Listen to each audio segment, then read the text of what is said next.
Hello everyone. Welcome to Biosymbiotic. Ever wondered how our cells turn DNA into proteins? How does this process influence the diversity of life? Let's delve into the fascinating world of transcription, translation, and protein synthesis to uncover the answers and unravel the mysteries of life's building blocks.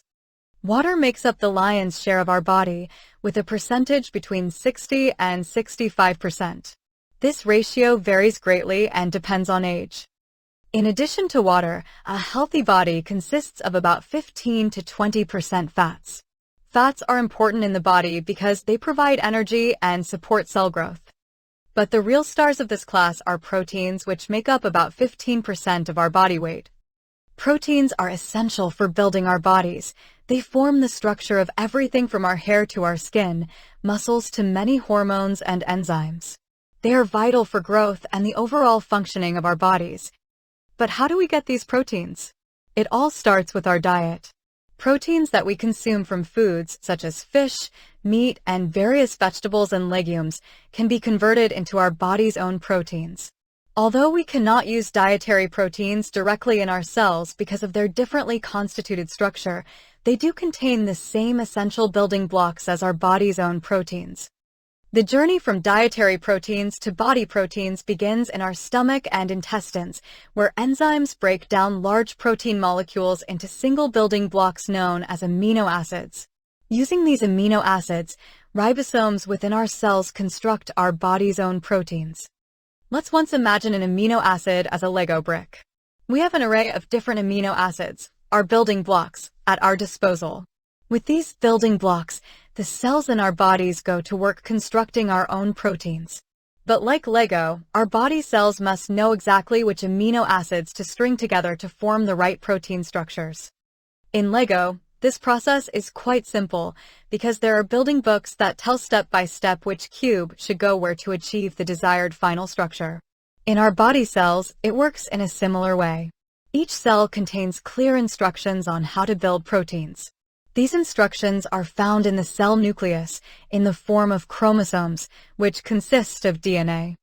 Chromosomes are actually a more compact form of DNA. Inside the chromosomes we find histones, proteins that wrap around the DNA to keep it compact. The DNA in the nucleus contains the building instructions for all the proteins in our body. The portion of DNA that contains the building instructions for one protein is called a gene. To understand how this process takes place, we need to take a closer look at DNA. DNA closely resembles a ladder, a robust molecule consisting of two sides with several steps in between. These steps, represented by letters representing base pairs, form the basis of our genetic code. If we look closely, something immediately stands out. These base pairs always appear in pairs in DNA. A is always opposite T and C is always opposite G. We call these couples complementary base pairs. They contain the crucial information about how to build our proteins. The outer sides, which we call the sugar-phosphate backbone, are purely structural. They provide strength and protection to the DNA molecule, but do not carry any information themselves. Together with one base pair, the sugar-phosphate backbone forms a single building block of DNA called a nucleotide.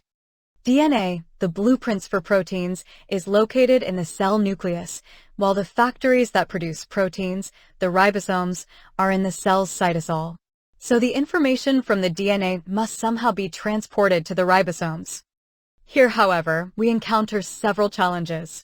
The DNA is too large to pass through the small pores of the cell nucleus to reach the cytosol. Furthermore, we encounter a second, even more important problem.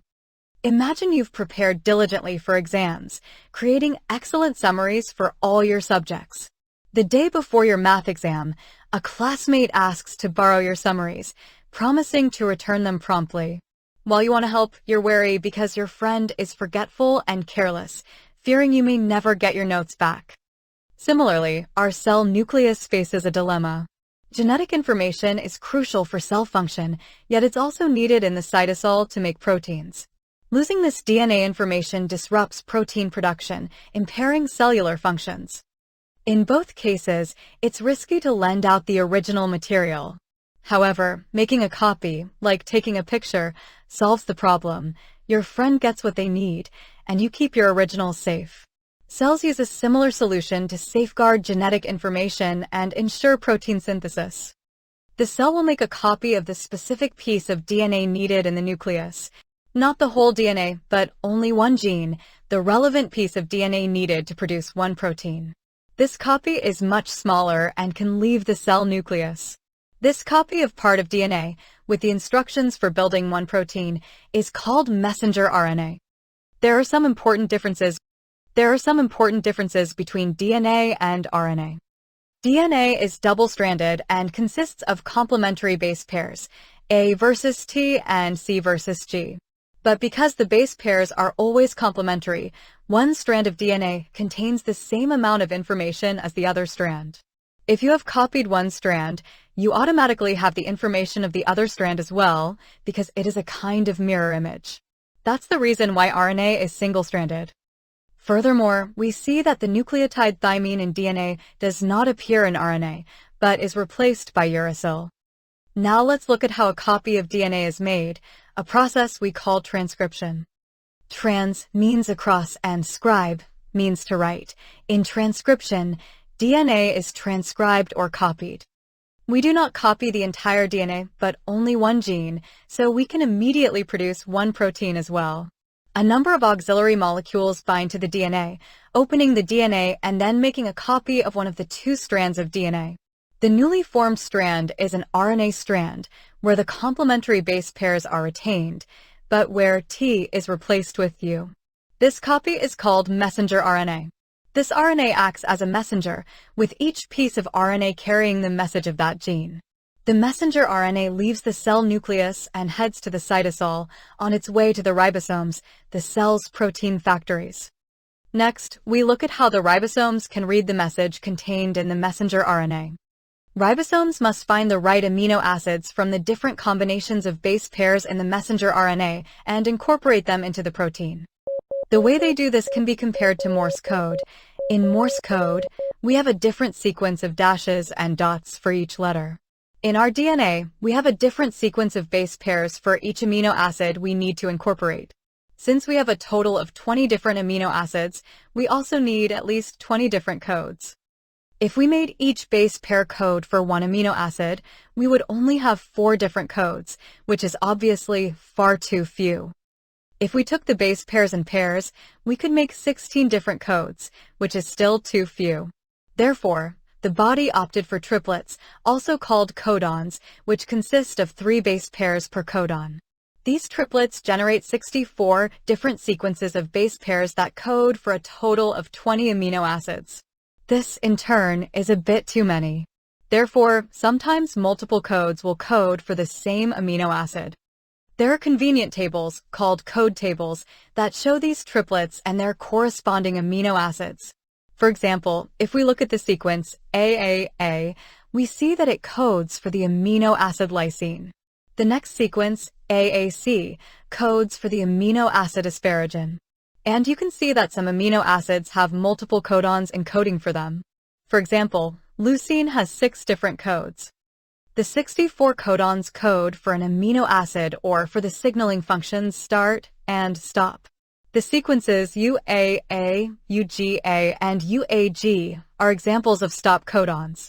These special codons indicate where the instruction to make a protein stops in the mRNA. The triplet AUG encodes for the amino acid methionine, which also acts as the start codon. In this way, the ribosome knows where to begin protein production.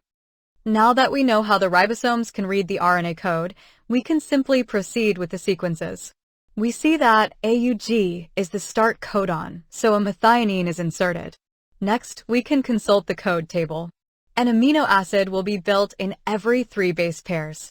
In this way, the formation of a protein takes place in the ribosomes. In this case, a protein consisting of 7 amino acids. Let's summarize. Proteins are obtained from our diet and broken down into single amino acids. These amino acids are then reassembled into the body's own proteins, for which the building instructions are located in our DNA. The double-stranded DNA in the cell nucleus is converted via transcription into single-stranded messenger RNA, which is still present in the cell nucleus. This messenger RNA is transported from the nucleus to the cytosol, where it binds to ribosomes. In the ribosome, the messenger RNA is read per 3 base pairs and translated via translation to a protein. Let's repeat everything again with the correct locations in the cell. Transcription in the nucleus. DNA is copied into messenger RNA, mRNA. The formed mRNA leaves the cell nucleus through the nuclear pores and goes to the cytosol. mRNA binds to a ribosome, where translation begins. During translation, amino acids are applied to the growing protein. The result is a functional protein, in this case a protein composed of 3 amino acids. Want to know more about the process called transcription and translation? Stay tuned and subscribe to Biosymbiotic. Did you enjoy this video? Please tell us by giving a thumbs up. Thank you very much for watching.